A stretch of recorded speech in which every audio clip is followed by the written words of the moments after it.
This is SSPTV News, brought to you by Samsung Productions and the Hazleton Standard Speaker. A new year, a new Ninja You. We talk with a local woman who is a contestant on American Ninja Warrior about fitness in the new year. Happy New Year, everyone, and thank you for joining us at SSPTV News. I'm Ken Kara. This newscast is available in HD on Service Electric Cablevision Channel 513 and also anywhere, anytime with the Samsung Productions app. Let's get to our 2018 headlines from SSPTV and the Hazleton Standard Speaker. Again, Happy New Year, and we're glad you and your friends and family had a wonderful, we hope you and your friends and family had a wonderful holiday season, and the new year is expected to be a significant year for voters with many important races in 2018. Our Lisa Sugart sat down with SSPTV political analyst Charles McElwee for a preview. As this year comes to an end, we thought we'd take a political preview of 2018, and who better to talk to than our very own political analyst here at SSPTV News, Charles McElwee. Glad to have you back in our studios now with a different hat on, not history, but politics. Right, so there's a lot to discuss this year. And I'm not here to feign certainty about uncertain things. This is, as always, an unpredictable political landscape. But let's take a look at the national map first. I mean, we have in the House and the Senate in November a major midterm election. Democrats only need 24 seats to pick up the House, and Republicans only have a 2-seat advantage in the Senate, most recently losing 1 seat because of Roy Moore's loss in Alabama. So those 24 seats will be competitive. And really, they can pick up seats in, for example, California. 14 seats are currently held by Republicans in the state. 7 of those 14 seats went for Hillary Clinton in 2016. California, as we all know, is demographically changing and is politically evolving into a solid blue state. So if they pick up enough seats in California, if they shave off some seats, for example, even in Pennsylvania, let's say Charlie Dent's district or even Ryan Costello's district, go to New Jersey, Representative Frelinghuysen's district in North Jersey, they may have the number to get to 24. But this year is so unpredictable, we have to wait and see. And certainly with the Senate, Democrats do have a disadvantage because 10 of their seats were in states that were won by Trump in 2016. So both parties have a challenge in this upcoming year, but certainly Pennsylvania, as always, will be a major battleground for what we see in the year ahead. Absolutely. So all eyes will be focused both on the Senate race in Pennsylvania and on, in this area, the congressional race, because Lou Barletta, who is the 11th district congressman, decided to run for the Senate seat held currently by Bob Casey Jr. So this is going to be a tough race on the Senate side, and then several people have now joined in to run for Barletta's seat because many people had asked, why didn't he run for both? But you can't run for both legally. You have to pick one or the other. So he chose to run for the Senate this time. Right, it's going to be a fascinating race because you really have 2 sons of the anthracite coal region facing each other. Mm-hmm. Bob Casey, who's been holding his seat since 2006, and Lou Barletta, who is our congressman in the 11th district. And I actually recently wrote a piece about this for the Weekly Standard, talking about the state of the race and giving some background to what led to this moment. And really, what I argue is Bob Casey may have the numerical advantage. Let's face it, Pennsylvania has trended Democratic in recent decades. They do have a 1 million voter advantage approximately, but there is a passion deficit, and Lou Barletta has the passion. He has the sincerity. He has a story to tell in that campaign. And I think Casey really has an uphill challenge. And when we look at the national map for competitive Senate races, watch out for Congressman Barletta, because I think he does have a real strong shot at taking Pennsylvania. But then we move on to the gubernatorial races. And that is also going to be a major fight. We have Tom Wolf, the incumbent, and then we have a primary in the spring for the Republicans. And the big contenders are Scott Wagner, state senator from York, prolific fundraiser for the party, who really tries to replicate the Trump message. We have Paul Mango, who a former consultant from Western Pennsylvania, who actually just recently, the Washington Post disclosed that the Trump political team has been in communication with him. And of course, Speaker of the House, Mike Turzai. So the victor will face Tom Wolf, who clearly has the power of incumbency, but again, will be an unpredictable year. So we thought that 2017 was a big year here, especially local politics in our area, but 2018 is going to be an even bigger one. It's going to be a huge year, the biggest since 2 years ago, not too long ago. But even with the local races, we had the 11th congressional district and a competitive primary there. Names that come to mind: Dan Muser, the former revenue secretary under Governor Corbett, and Representative Steve Bloom from the Camp Hill area, as well as Andrew Lewis, another Harrisburg guy who took on John DeSanto in the primary for the Senate district that's centered around Dauphin County. So there are so many races to follow this year. We just came off a local election year, a major one with significant developments, but this is a year to look at the national scale. And again, Luzerne County and Hazleton will play a big role. All righty, it's going to be an interesting year politically for 2018, and of course Charles will be back to keep us posted on how it progresses throughout the new year. Thanks, Lisa. And the new year means New Year's resolutions, and one resolution that's always very popular each and every year is to get fit. Our Janine Lassant stopped by Core Fitness in Hazleton to get some advice from the experts. All right, so who has a New Year's resolution that deals with fitness or weight? I'm sure most of you do. It's top 3 on the list that people actually have goals for in 2018. I'm here in one of my favorite gyms. It's Core Fitness, exclusive to women, and I'm with the owners, Christy and Kim, and also a very special guest is with us, Jessica Ebert, and you might know her from seeing her nationally on the American Ninja Warrior. So girls, thanks for joining us here, or I should say thanks for having me here. Happy New Year. Happy New Year to all of you too. So I'm going to start with you and just, talk about some of the things that you see with being owners of the gym, of some of the mistakes that people might make when they are looking at making those New Year's resolutions. Major pitfalls that we always see is kind of going out of the door like a gangbuster and making 9 million resolutions and never completing any of them because you're overwhelmed. So my suggestion is pick a few small goals, reach the goals, set new goals. There's all different ways that you can do it. It could be by weight, or it could be like a walk that you want to do in a certain amount of time. So just small little attainable goals that you can achieve and then reset. Maybe having a buddy system. I know for some, especially for women, that could be a time where they could be accountable to each other. We always recommend buddy systems because you always have a support there. You can never kind of back out. You have somebody always pushing you to that next level. But there's a lot of other things right now as far as accountability. All of the fitness trackers that are available keep you accountable now. So you have your Fitbits and your Apple Watch. We have an integrated system here at Core Fitness called MyZone, which is a little bit more of a gaming system. So everything's social media oriented. It's like Facebook for fitness. So that's another great motivating tool. All right. And Kim, how old is your gym now?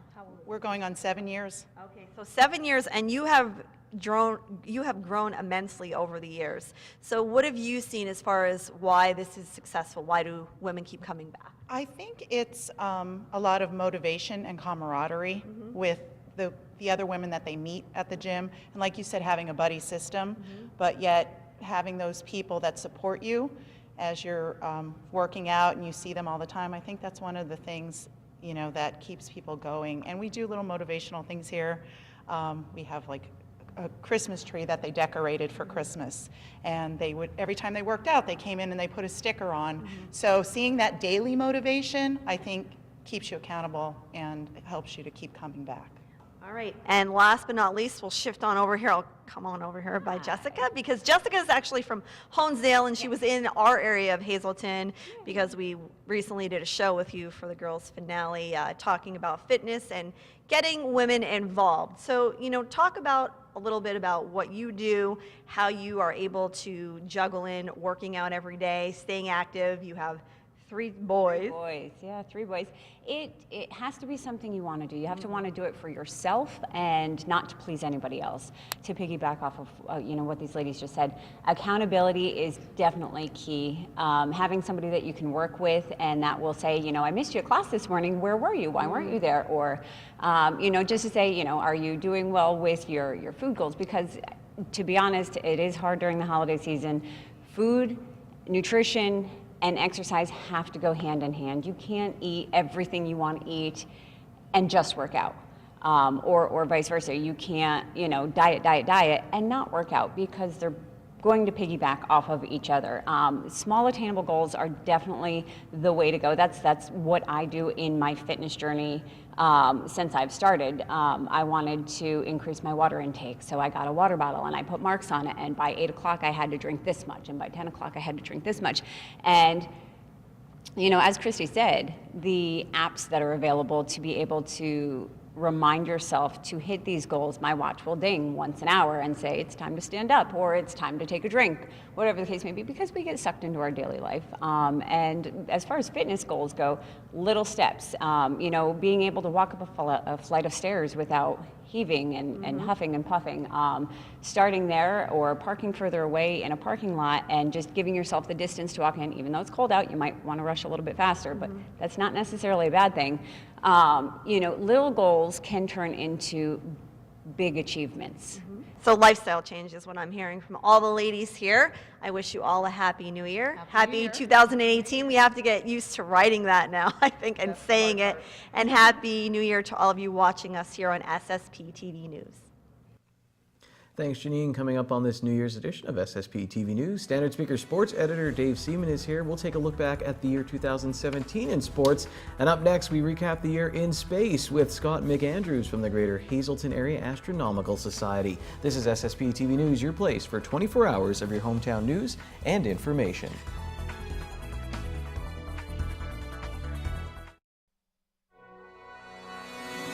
This is SSPTV News, brought to you by Samsung Productions and the Hazleton Standard Speaker.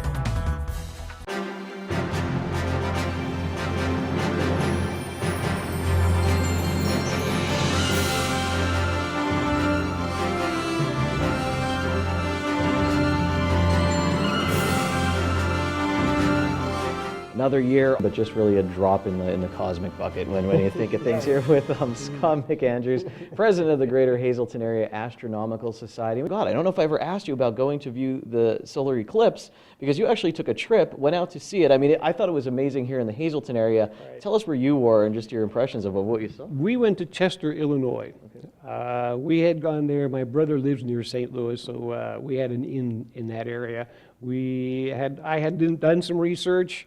And I said, this is going to be a good spot, Chester, Illinois, because it's going to be at the maximum duration of the eclipse. And we had a pretty good chance of being able to be where we needed to be. And plus, if it was going to be cloudy one spot or the other, we could either travel east or we could travel west to get to some clear skies. But it turned out that it was absolutely gorgeous. I got some great shots, not terrific. But if you do show the one that I have, my nephew had been monkeying around with his phone all through the eclipse, and he finally got a good shot, and it was right when the diamond ring came out. And it was absolutely gorgeous. I mean, it looked like a professional shot. But I'll tell you what, everybody that was there, as soon as it went totality, you hear oohs and ahs, and then as soon as the diamond ring came out, it was like, ah! It was just an amazing experience. The temperature dropping, it got dark. It didn't get totally dark, but it was just an amazing experience. And my granddaughter, 9 years old, said to me, Grandpa, I want to see that again. I said, yep, we could see it again in a couple more years. It'll come back to Chester. It'll be heading up through Erie, so we get another eclipse to look forward to. So. And when we were watching it at Penn State Hazleton, I went over to one of the professors there, and I said, I think I feel it getting colder. And he kind of just looked at me. He's like, you're not here in Hazleton. No, you're just excited. Yeah. But you were talking about going out there and just how special it is. I watched on NASA TV, and I don't know if I mentioned this on air, and the scientists at NASA, every time it would go into totality, I would get chills talking about it. They're crying in that. So my wife and I are crying at the house. Like, it's a very emotional experience. So if you get to experience it, please do that. Now, I want to talk about my year in view, something we talked about. I went out to Cherry Springs State Park and Dark Sky Park, and I'll tell you what, naked eye, I was basically the only one with the telescope there. There might have been 2 or 3 others, but on this night, people were there for a meteor shower. People just came to enjoy it. It's a nice place to get with other people, some who are deep into it and some who are just there to enjoy the sky. Right. Yeah, Cherry Springs is a great place to go. Make sure that you don't have any white lights, though. If you're there during a new moon, the astronomers will jump on you and you'll be dead, because white light will totally destroy what they're trying to do. It's a magical thing. Another thing, Scott, that I really enjoyed seeing this year, we mentioned the space station, just going out there and seeing the space station, you could research that, see when that's flying overhead, and just naked eye, going out there and enjoying what's there. Oh yeah, you can do that. There's a lot of great apps for phones that'll tell you when things are coming up. I usually do space weather off the internet. Space weather gives you alerts about when the space station is going to be up, or when this is up, or when that's up, or what's going to happen, where to look. So yeah, that's another thing, naked eye, and some of those things get pretty bright. And as we get ready to close out this segment, but for the new year, just with the Astronomical Society, do you guys have things coming up in 2018? Is it the same calendar? Should people join? Well, sure, of course people should join, yes. If you're interested, we have our meetings every second Saturday of the month.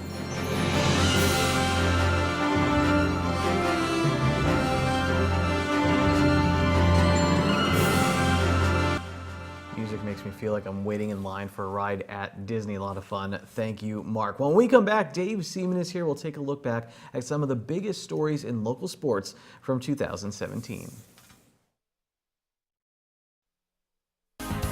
Time now for sports on SSPTV News. Dave Seaman is here. Happy New Year, Dave. New Year's Day. As we kick off 2018, we'll take a look back at 2017. Really, it's a wonderful life if you're a local sports fan, Dave. Things started fast in 2017. When I was thinking about doing this segment, I said, we'll do a look back at everything. I don't think we have the time because so much happened. So I thought about maybe, hey, let's just talk about some of our favorite stories, Dave. I'll start with, sometimes when you cover a story or a basketball game and you do an interview after, you might be surprised at where it takes you. I got a whole feature story out of North Schuylkill's Avery Jordan last year at a girls' basketball game. Dave, she's a pleasure to interview, and just talking about her brother, Major Jordan, all-state football player, and how he was always so impressed with her that, she does a little bit of lifting, but she just has this natural toughness to her, and just hearing her talk about how she fights for every point in a game and how much you can really tell every single point means to her because she knows that's what it means to the team. That was a pretty cool story to cover. As you go back to 2017, Dave, what do you remember? Well, I'm going to remember a lot of things. Like you said, you try to make that list, and it really does get pretty extensive because we had a lot of successful ventures by our athletes. I look at the Hazelton area softball team and playing for their fourth coach in 4 years, this senior group, and what'd they do? Well, they ended up winning, winning again the Wyoming Valley Conference and District 2, District 4. They get into the state playoffs. Not only they win one game, not only 2 games, not 3 games, but they get to the state final for the first time. That was exciting to follow their run because a lot of exciting games, and it was a great group of girls that, they were committed. They wanted to win a state championship. Didn't get there, a little disappointing at the end, but to follow that team all the way to a near state championship was really something I'll remember.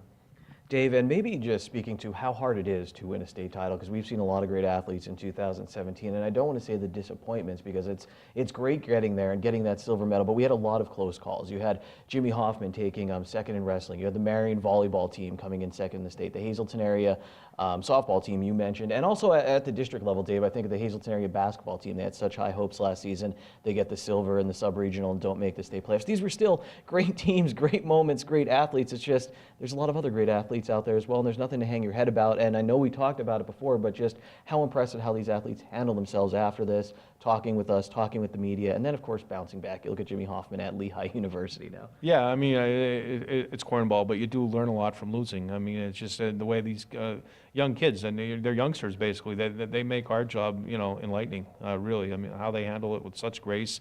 You don't really have to, talk to the media. Yeah, it's nice, but professional athletes, they have a responsibility to do that. But young kids, then they're thrust into a situation they're not really familiar with, and to handle, losing like they do, it's only going to bode well for the rest of their lives. And, it's a testament, like I said, to them and their families, their programs, and where they come from, where they're going, and it's been a thrill to cover them.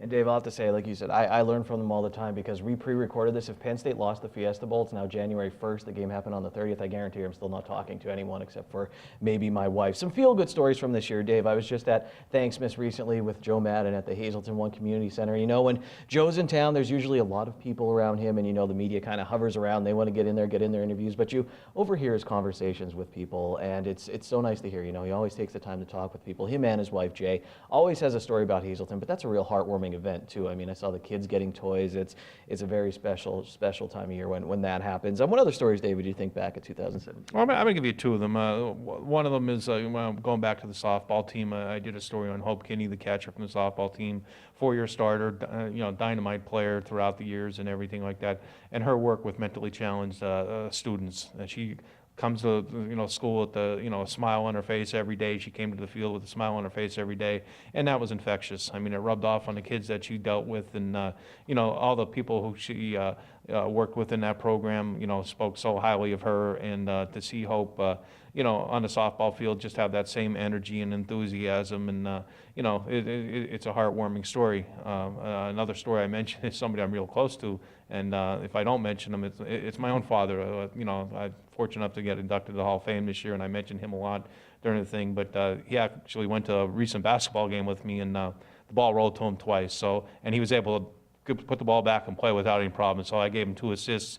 I neglected to mention that in my column. So when he hears this, he's going to be ecstatic to hear his name mentioned. But my father and my family, they've been great. They've made a lot of sacrifices for me to get where I am. Well, Hazleton area tennis too. We both covered that team. They were a lot of fun. Oh, that's another team too. I mean, you go through there, they're characters too. I mean, they were all into it, but after win or lose, they were, and mostly win. I mean, and that they were all smiles. And I know I spent about 4 or 5 long afternoons at Kirby Park during October, and I cherished every minute of it, because it's something I really don't get a chance to cover, and I got a chance to follow that tennis team this year, and I'm glad I did, because they brought a lot of memories, and it's something that it's going to stay with them, and it's going to stay with me too. I mean, it was a heck of a good story, and like I said, those feel-good stories are great when they happen, and they last with you for a lifetime. Here, Dave, let's close with the Hazleton area football team. But the Cougars this season seem so confident from day one, Dave, and what they were able to accomplish in bringing the program back after all this talk when Mike Brennan came that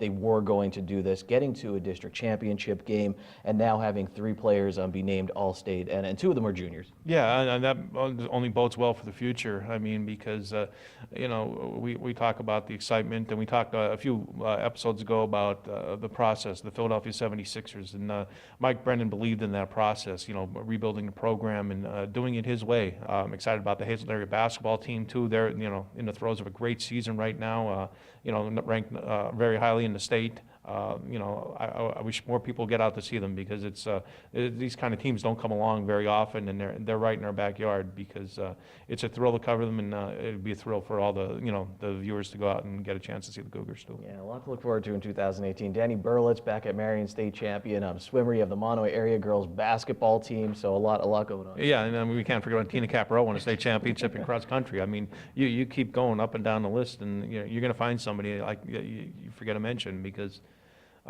again, what a year. What a great year, and that's a good way to end this. Well, Dave, see you again soon. Thanks for your time.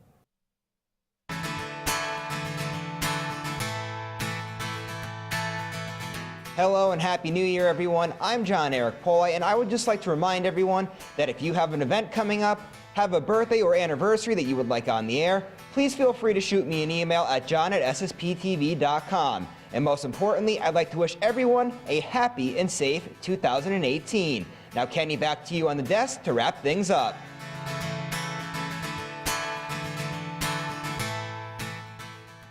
Thanks a lot, John. We do hope 2018 is off to a great start. We will be back again tomorrow. In sports, we'll check in with Emily Malone to see how her track career is going at Army West Point. She's a Hazleton area high school graduate. Thanks again for watching this New Year's special. We'll see you tomorrow.